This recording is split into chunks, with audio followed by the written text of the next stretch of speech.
Dito sa bukid, pag tag-ulan, ay naiipunan ng tubig yung ganito, yung pinapaliguan ng kalabaw.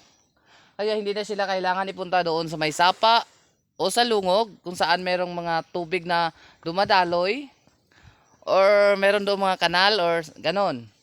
Meron din kasi dito banda ng kanal, doon kasi merong sapa. Kailangan mo pa silang ipunta doon pag kailangan mo silang paliguan. Pero sa ngayon kasi tag-ulan, merong mga naiimpok dito ng tubig. Kahit hindi umulan agad, hindi naman siya nawawala agad yung tubig. Kaya dito na sila pinapaliguan at saka pwede na rin sila ditong uminom ng tubig kahit ganyan yung kulay, parang kulay kape. Di ba karabaw? At yung karabaw pala na ito ay merong anak. Ayun. Yung kanyang baby.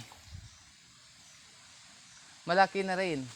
At meron siyang tali doon sa ulo kasi tinatali nila minsan kasi yung ibang mga kapitbahay nagagalit kasi nga nasisira yung mga tanim.